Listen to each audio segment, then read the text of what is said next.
The Second Coming by William Butler Yeats.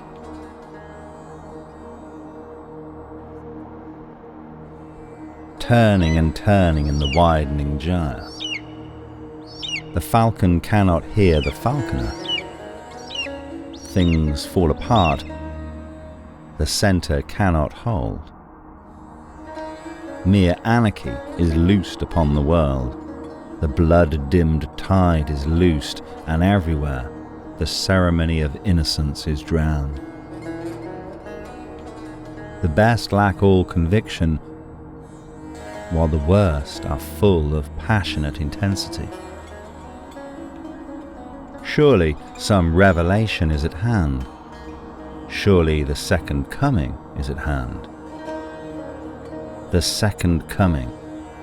Hardly are those words out, when a vast image out of Spiritus Mundi troubles my sight. Somewhere in the sands of the desert, a shape with lion body and the head of a man, a gaze blank and pitiless as the sun, is moving its slow thighs, while all about it reel shadows of the indignant desert birds. The darkness drops again. But now I know that 20 centuries of stony sleep were vexed to nightmare by a rocking cradle. And what rough beast, its hour come round at last, slouches towards Bethlehem to be born.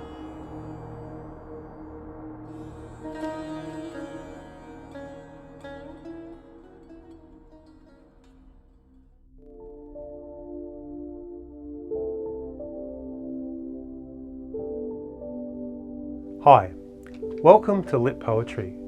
William Butler Yeats is one of Ireland's most celebrated and widely read poets. Born in 1865, Yeats turned to writing as a teenager, and this poem was published in his 1921 work entitled Michael Robarts and the Dancer.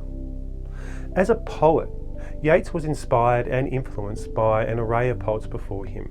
These included the French symbolists like Arthur Rimbaud and the romantic poets of earlier generations such as Keats, Wordsworth and Blake. Yeats was also captivated and inspired by Irish folklore and mythology, which galvanised his desire to articulate a uniquely Irish voice in our world. This was a voice, in many ways, that called persistently for Ireland's sovereign independence from England throughout his career. Mysticism and an ongoing interest in occult material was also formative in Yeats's poetic outlook. The Second Coming contains many hallmarks of this mystical interest. For instance, the poem refers in its first stanza to the image of a Gaia, a symbol that Yeats forwarded in his work, A Vision. This unusual book outlines what Yeats referred to as his system, a complicated mix of different philosophies and cultural ideas. Within this system, Yeats believed in a kind of collective unconscious, existing in mankind. The Spiritus Mundi referred to in the poem, from which powerful images and symbols could be gathered by poets. His wife at the time of writing this poem was Georgie Hyde-Lees, who was believed by Yeats to be a skilled psychic medium who spiritually inspired many of his poetic ideas. While this poem makes a point of not being too specific about its historical context, most experts in the field consider the date that the poem was written as being important. It was composed at an early date in between the two world wars, not long after millions of soldiers were slaughtered in the trenches of Europe. In other words, the horrific loss of life during World War I cast a long shadow over Yeats's outlook, a shadow that many feel is deeply embedded in the lines of this particular poem. Added to this, many critics have seen this poem as being rather prophetic due to the fact that the figure of adult Hitler yet to shoot to prominence on the world stage, so clearly matches the poem's idea of the worst people who are full of passionate intensity. Nevertheless, the historical context is skillfully camouflaged by Yeats, as he aimed to write a poem with a larger historical scope that could be held up to the world more universally across multiple generations. Indeed, the Second Coming speaks deeply into our current political and environmental predicaments today, and makes for chilling reading. In its discussion of what looks like an end of the world scenario, the poem is partly a work of eschatology, that is, writing about the apocalypse. As such, the poem joins a historical tradition that stretches back thousands of years to the time of the Assyrians and Egyptians. Even more relevant to the poem's interest in eschatology is its fundamentally Christian underpinnings. The Second Coming, though not an idea exclusive to Christianity, is a strong central idea in that particular tradition.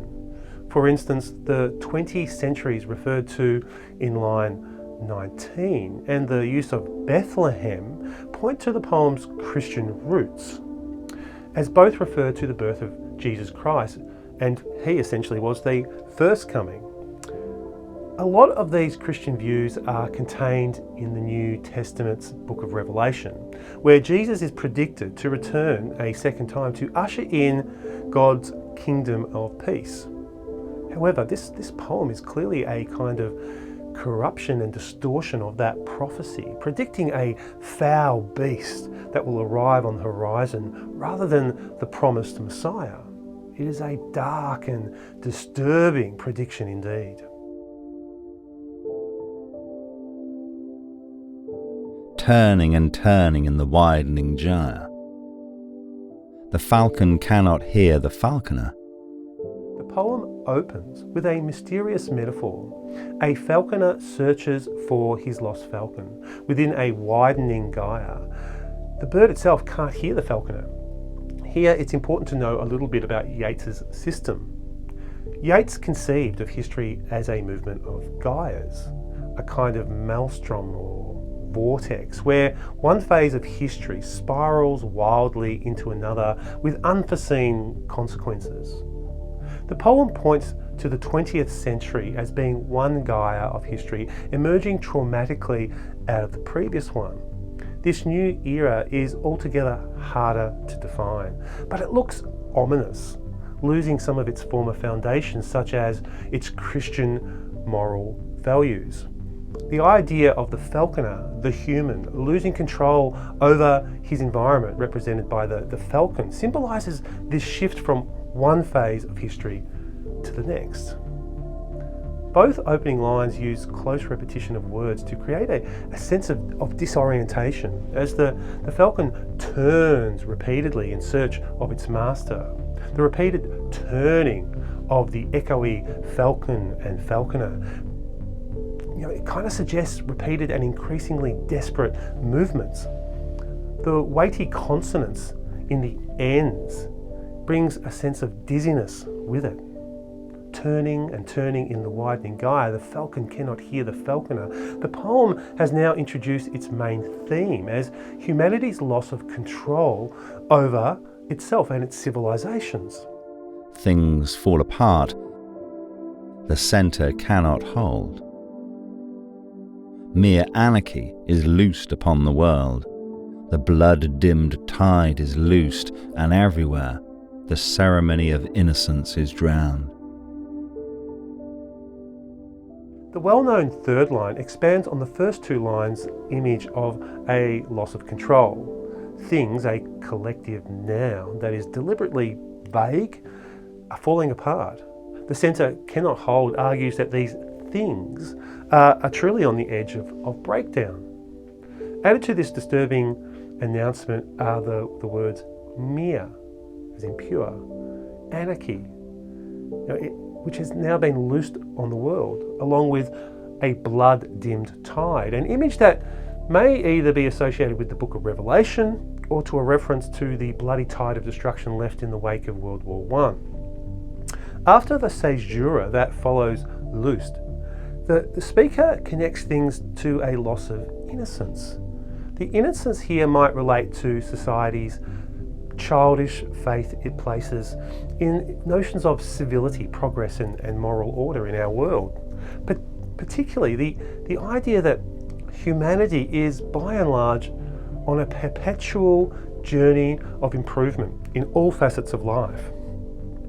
Yeats calls this out as a kind of a myth. In fact, the line calls into question whether or not this innocence ever really existed, suggesting it was a ceremony, a showy parade instead of a sincere commitment to true goodness. The best lack all conviction, while the worst are full of passionate intensity. The best lack all conviction, while the worst are full of passionate intensity. The last lines of stanza 1 create a vivid contrast between the best and the worst. The mention of conviction and passionate intensity makes it clear that these opposites refer specifically to human traits. The best people lack the courage of their convictions in the face of the looming collapse, while the worst are in their element. Though the poem does not specify what makes people the best or the worst, it seems likely that this contrasting relates to a kind of moral integrity. And we don't have to think for that long before certain politicians on the world stage today pop into our heads as embodiments of these qualities, do we? The poem's themes forwarded in the first stanza are large and overwhelming. It is a commentary on an immense stretch of human history. So it makes sense that the poem doesn't tie itself too explicitly to specific historical references. In fact, earlier drafts did mention the Russian Revolution and specific politicians, but Yeats revised these references out of the poem. As a result, the poem has the deliberately strange sense of being outside of time, making it feel as relevant to the present day as it was back in 1919. Surely some revelation is at hand. Surely the second coming is at hand. The second coming. Hardly are those words out, when a vast image out of Spiritus Mundi troubles my sight. The poem here shifts in its focus as the speaker becomes more personally involved. The use of the subjective surely makes it almost seem as though stanza 1 was a news bulletin, while stanza 2 is the viewer's response. In light of the news report in stanza 1, the speaker seems to draw the conclusion that it is high time for revelation and for the second coming. The repeated surelys have an air of desperation about them, as though the speaker is afraid that his hope in salvation isn't actually attainable. At this point, the speaker receives an alternative prophecy to the Book of Revelation from Spiritus Mundi, which Yeats understood as our collective unconscious or world spirit. In line 13, the poem reveals that it is written from a first-person perspective, with the vision troubling my sight. In the build-up to this new vision, the poem uses long assonant A sounds to foreshadow the beast's arrival. These vowels have a slow quality, suggesting something that is coming to life. Hardly are those words out when a vast image out of Spiritus Mundi troubles my sight. Note, however, that the A sound vanishes in the second half of line 12 and through line 13 as the vision gets clearer. This change in the poem's sound mirrors the shift in the speaker's emotional experience here, as the beast itself appears to bring a sense of terror with it. Somewhere in the sands of the desert, a shape with lion body and the head of a man, a gaze blank and pitiless as the sun, is moving its slow thighs, while all about it reel shadows of the indignant desert birds. From the colon caesura in line 13 until the end of line 17, the speaker describes the vision that arrives from Spiritus Mundi. It is a grotesque and heavily symbolic apparition of a creature coming to life. First, the speaker establishes the location, a non-specified desert somewhere. This evokes an inhospitable landscape, a somewhere that might be home to something inhuman. The alliterative and consonant sounds in the S's bring the sound of the desert to life, suggesting winds blowing the sand across the landscape. It's fantastic writing. Troubles my sight, somewhere in the sands of the desert. Then, the enjambment from line 13 into 14 allows the creature to suddenly impose itself on the poem, muscling into the reader's view with no punctuation as warning. This creature is a hybrid of a man's head and a lion's body, but it's also just a shape, a term that gives the vision a deliberate vagueness. Notably, the poem doesn't name this beast of creatures already established in myth and folklore. This one probably most resembles that of either a sphinx or a manticore. Neither has very hopeful connotations, does it? With the sphinx typically portrayed as a merciless monster and the manticore's name literally meaning man-eater. There's no single way to interpret Yeats's beast, but perhaps it signals the way in which civilization and human progress have been a kind of illusion. The man head could represent human intellect and potential, but the body, the thing that takes action, is a beast, likely representing humans' tendency towards irrational violence and chaos. And even if this is an intelligent creature, it's still fearsome and merciless. While line 14 gives a sense of the beast's basic physical appearance, line 15 hones in on more of its expression as the way of discussing its character. The beast has a blank look on its face, as pitiless as the sun. This suggests that it's cold and unforgiving, incapable of showing empathy, which perhaps ties in with the suggestion of the collapse of morality in the stanza. In lines 16 and 17, the speaker describes how this beast is slowly coming to life, moving its slow thighs as though its time has finally come. The consonants of the L sound, slow, while, all, real, they reinforce this sense of slow movement. The darkness drops again. But now I know that 20 centuries of stony sleep were vexed to nightmare by a rocking cradle. Line 18 marks the end of the speaker's vision. The darkness that drops describes the beast disappearing from view, but it also more generally is suggestive of darkness being drawn over humanity as it undergoes this seismic historical shift. The caesura creates a dramatic pause in which the speaker gathers their thoughts and the reader gets a moment to reflect on the vision that's just been described. The next main shift in the poem comes after the caesura. Having experienced their vision, the speaker now feels they possess new knowledge about the fate of the world. It's here in line 19 that the poem more explicitly ties itself to the 20th century with the phrase 20 centuries of stony sleep, clearly alluding to the calendar system that starts with the year of Christ's birth. But now this sleep has been irreversibly disturbed, vexed into a nightmare. That is, some force has been angered, perhaps by humanity's behaviour, or perhaps just as part of the natural historical cycle of the Gaias.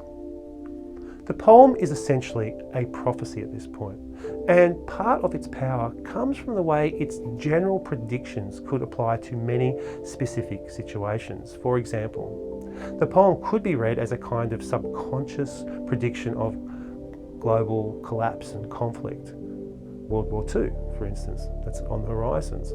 Or it could align equally well with the 21st century today and concerns like climate change. The rocking cradle in line 20, of course, is a clear allusion to the birth of Christ. The second coming is meant to be a kind of rebirth, and the cradle indicates that indeed something is being born, but what the poem seems to predict is a far cry from Jesus' heroic homecoming. And what rough beast, its hour come round at last, slouches towards Bethlehem to be born. In the poem's final lines, the speaker hints at the future consequences of the ominous situation that the poem has described so far. Whatever rough beast is being awoken here will be the herald of a new era, one inspired by all the misery and suffering described in the first stanza. The poem suggests the beast has been waiting a long time to be awoken. Its hour come round at last, and that it's only now that conditions are right for its arrival. All of this amounts to a grotesque perversion of the Christian second coming. The beast in the poem is coming specifically in place of Jesus, signalling an end to Christian values and ways of life. The poem suggests that perhaps mankind doesn't get the second coming it hopes for, but rather the one it deserves. Assonance in these last two lines again helps to convey the beast's slow but purposeful movement.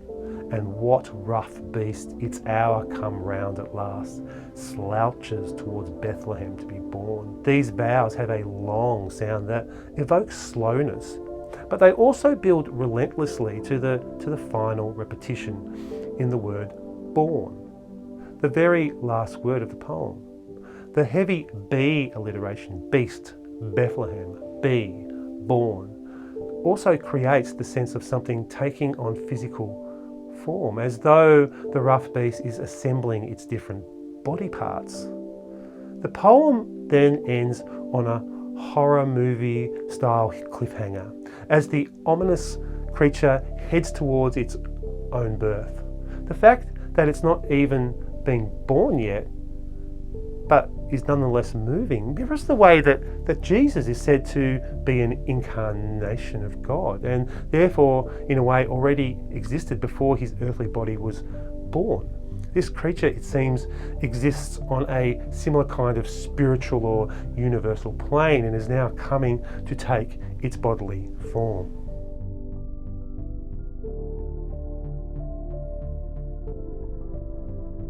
The second coming presents a nightmarish apocalyptic scenario as the speaker describes human beings' increasing loss of control and tendency towards violence and anarchy. Surreal images fly at the reader thick and fast, creating an unsettling atmosphere that suggests a world on the brink of destruction. Yet for all its metaphorical complexity, the second coming actually has a relatively simple message. It basically predicts that time is up for humanity and that civilization as we know it is about to be undone. Yeats wrote this poem right after World War I, a global catastrophe that killed millions of people. Humanity's supposed arc of progress has been an illusion after all. Whether the poem means that humanity has lost its way or never knew it to begin with is certainly unclear. But either way, the promises of modern society, of safety, security, and human dignity have proven empty. And in their place, a horrific creature has emerged, a grotesque perversion of the second coming promised by Christianity, during which Jesus Christ is supposed to return to the earth and invite true believers to heaven. This second coming is clearly not Jesus, but instead a rough beast, that humanity itself has woken up. The second coming is a deeply ambiguous poem. Indeed, Yeats revised specific cultural references out of the poem before its publication, but there's no mistaking that this is a bleak vision of the future for humankind, one which presents morality as a kind of collective dream that is now turning into a nightmare.